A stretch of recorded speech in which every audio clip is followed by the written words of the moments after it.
जानते हैं, साल में एक ऐसी एकादशी आती है जो सूर्य ग्रहण के बराबर फल देती है। और अगर ये एक बार एकादशी सही तरीके से कर ली जाए तो जीवन के सबसे बड़े कष्ट भी खत्म हो सकते हैं। लेकिन 90% लोग इस एकादशी में ऐसी गलतियां कर देते हैं जिससे पूरा फल ही कम हो जाता है। और सबसे चौंकाने वाली बात, इस बार ये एकादशी बहुत ही दुर्लभ संयोग लेकर आ रही है। तो अगर आप चाहते हैं कि आपकी मनोकामना सच हो तो इस वीडियो को अंत तक जरूर देखना, क्योंकि बहुत काम की जानकारी मिलने वाली है। अब आज इस वीडियो में हम वैशाख मास के कृष्ण पक्ष में आने वाले तीज त्योहारों के विषय में चर्चा करेंगे, जानेंगे कब है बरुथनी एकादशी, कब है पूजा का शुभ मुहूर्त और व्रत का सही पारण समय भी जानेंगे। प्रदोष व्रत, वैशाख अमावस्या आदि के विषय में भी चर्चा करेंगे। अगर चैनल पर नए हो तो जल्दी से चैनल सब्सक्राइब कर देना। अगर वीडियो पसंद आए तो लाइक और शेयर करना भूलना नहीं। चर्चा शुरू करने से पहले कमेंट करके एक जयकारा लगाओ और बोलो, लक्ष्मी नारायण भगवान की जय, एकादशी माता की जय। जय श्री राधा कृष्ण भक्तों। देखिए, अभी वैशाख का पावन महीना चल रहा है और शास्त्रों में कहा गया है वैशाख जैसा कोई महीना नहीं, दान जैसा कोई पुण्य नहीं। इसीलिए इस महीने को माधव मास भी कहा जाता है, क्योंकि ये भगवान विष्णु को सबसे अधिक प्रिय है।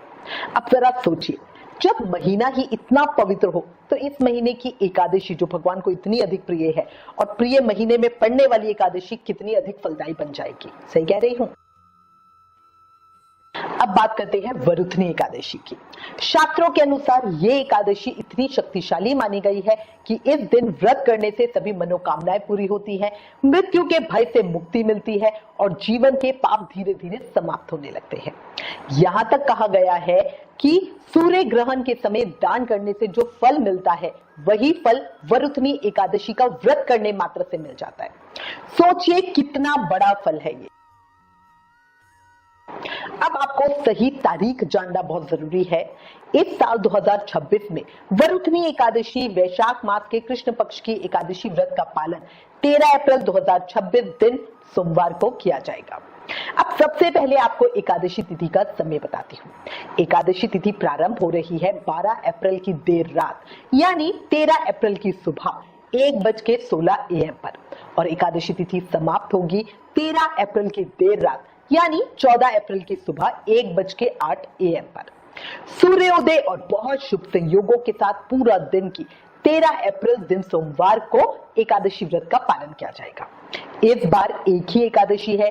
सभी धार्मिक स्थलों, सभी संप्रदायों में, बांके बिहारी जी मंदिर, वृंदावन में राधा रमन जी मंदिर में, इस्कॉन में, गौरिया मठ में, खाटू श्याम जी मंदिर में, उज्जैन में, सभी जगहों पर एक ही दिन एकादशी व्रत का पालन होगा। वो होगा 13 अप्रैल को। इस बार एक और बहुत खास बात है, ये एकादशी सोमवार को आ रही है, यानी हरि और हर का संगम। भगवान विष्णु और भगवान शिव, जहां हरि हर का संग हो जाए वहां भक्तों का जीवन ही बदल जाए।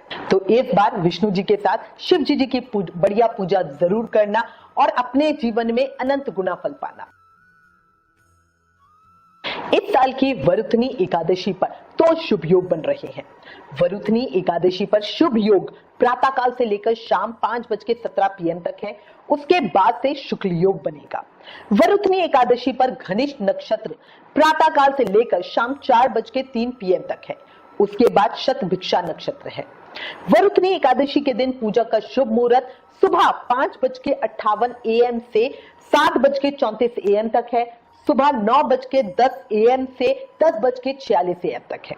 इसमें पहला मुहूर्त अमृत सर्वोत्तम का है और दूसरा मुहूर्त शुभ उत्तम मुहूर्त का है। अन्य शुभ समयों की बात करूं तो ब्रह्म मुहूर्त 4:28 AM से 5:13 AM तक है। अभिजीत मुहूर्त सुबह 11:56 AM से दोपहर में 12:47 PM तक है। विजय मुहूर्त 2:30 PM से 3:21 PM तक है। गौधूली मुहूर्त 6:44 PM से 7:07 PM तक है। कहते हैं एक बार नारद जी ने भगवान विष्णु से पूछा, प्रभु क्या सच में एकादशी इतना बड़ा फल देती है? भगवान मुस्कुराए और बोले, फल तो बहुत बड़ा है, लेकिन कलयुग इतना प्रबल है कि मनुष्य एक शुद्ध व्रत भी नहीं कर पाता। यही कारण है हम व्रत रखते हैं, लेकिन कभी गुस्सा आ जाता है, कभी भूख बढ़ जाती है, मन भटक जाता है। ये सब माया के जाल है। इसीलिए बार बार सबको कहती हूँ, एकादशी व्रत बहुत ज्यादा पावरफुल है, बट सही तरीके से करना बहुत जरूरी है। अच्छा, इसके अलावा एक और चीज आपकी जानकारी के लिए बता दूं कि वरुथनी एकादशी पर श्री वल्लभाचार्य जी का प्राकट्य चंपारण के जो रायपुर छत्तीसगढ़ है वहां हुआ था। इन्हें अग्नि देव का पुनर्जन्म माना जाता है और इस बार वल्लभाचार्य जयंती 13 अप्रैल 2026 दिन सोमवार को ही मनाई जाएगी। ये श्री वल्लभाचार्य जी का 547वां जन्म वर्षगांठ होगी। श्री वल्लभाचार्य जी के द्वारा ही भगवान श्री कृष्ण को श्रीनाथ के रूप में पूजा गया।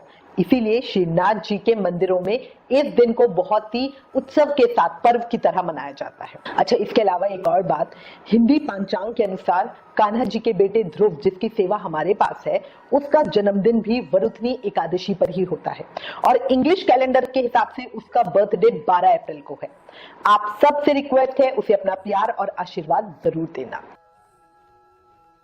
अब आपको पारण समय यानी अगले दिन व्रत खोलने का शुभ समय बताती हूँ। 14 अप्रैल दिन मंगलवार को पारण यानी व्रत खोलने का समय है 6:54 AM से 8:37 AM तक। कई जगह ये समय 10:16 AM तक भी बताया जा रहा है, पर जितना जल्दी हो सके उतना जल्दी अपने व्रत को खोलना चाहिए। पारण तिथि के दिन हरिवासर समय समाप्त होने का जो समय है वो 6:54 AM है। इसीलिए कुछ भी करके 6:54 AM के बाद ही व्रत को खोलना। हरिवासर समय में हमें व्रत को नहीं खोलना चाहिए। अब अगली चर्चा प्रदोष व्रत की करते हैं। प्रदोष व्रत भगवान शिव को प्रसन्न करने का सरल उपाय है। त्रयोदशी को किए जाने वाला प्रदोष व्रत भोलेनाथ की कृपा और भक्ति दिलवाने वाला व्रत है। वैशाख मास कृष्ण पक्ष में प्रदोष व्रत 15 अप्रैल दिन बुधवार को रखा जाएगा। बुधवार के दिन यह प्रदोष व्रत पढ़ने से इसे बुध प्रदोष व्रत कहा जाएगा। प्रदोष काल की पूजा का जो शुभ मुहूर्त समय है वो 6:32 PM से 8:51 PM तक है। ये समय अवधि 2 घंटे 19 मिनट की है। वैशाख माह में मासिक शिवरात्रि व्रत 15 अप्रैल 2026 दिन बुधवार को ही रखा जाएगा प्रदोष व्रत के साथ, क्योंकि शिवरात्रि पूजा में रात्रि पूजा का विशेष महत्व होता है और रात्रि पूजा का शुभ मुहूर्त समय 15 अप्रैल की रात को ही 11:56 PM से 12:43 AM तक का समय होगा। ये समय अवधि 46 मिनट के सबसे शुभ समय है। वैशाख कृष्ण चतुर्दशी तिथि प्रारंभ हो रही है 10:31 PM पे 15 अप्रैल को और ये समाप्त होगी 8:11 PM को 16 अप्रैल में। तो 16 अप्रैल को हमें रात्रि का शुभ समय नहीं मिल रहा है, इसीलिए भक्तगण 15 अप्रैल को ही प्रदोष व्रत भी करेंगे और मासिक शिवरात्रि व्रत भी करेंगे। मासिक शिवरात्रि व्रत और प्रदोष व्रत दोनों ही भगवान शिव को समर्पित हैं। ऐसे में एक ही दिन दोनों का दुर्लभ संयोग भक्तों के लिए बहुत लाभकारी होगा। हिंदू पंचांग के अनुसार अप्रैल में पंचक 13 अप्रैल 2026 दिन सोमवार से सुबह 3:43 AM पर शुरू होंगे और इसका समापन 17 अप्रैल को दोपहर में 12 बजे होगा। इस साल 13 अप्रैल से शुरू हो रहे पंचक के दौरान 4 बड़े पर्व आएंगे। वरुथनी एकादशी का, प्रदोष व्रत का, मासिक शिवरात्रि व्रत का और वैशाख अमावस्या का। शास्त्रों के अनुसार पंचक में कोई भी शुभ कार्य नहीं किए जाते, लेकिन पूजा व्रत में इसका कोई भी असर नहीं होता। ऐसे में बिना किसी परेशानी के आप ये सारे व्रत पूजा पाठ आराम से कर सकते हैं। अब हम वैशाख अमावस्या की चर्चा करते हैं। वैशाख माह के साथ अमावस्या तिथि का संयोग बहुत ही शुभ और जल्दी फल देने वाला है। इस दिन पितरों के निमित्त स्नान, दान, तर्पण आदि करें। इस बार अमावस्या 17 अप्रैल की है। वैशाख अमावस्या की अधिक जानकारी आपको अपनी आगे आने वाली वीडियोस में दूंगी। और अंत में बस एक ही बात कहूंगी, भक्ति में ताकत इतनी है कि किस्मत भी झुक जाती है। जो सच्चे मन से हरि को पुकारे उसकी हर राह खुद ही बन जाती है। तो अगर आपके मन में भी कभी ये भावना आए कि मुझे व्रत करना चाहिए, तो उसे टालिए मत, क्योंकि भगवान बुलाते नहीं, प्रेरणा देकर अपने पास खींचते हैं। हमेशा याद रखना और शुभ कर्म करते रहना। राधे राधे।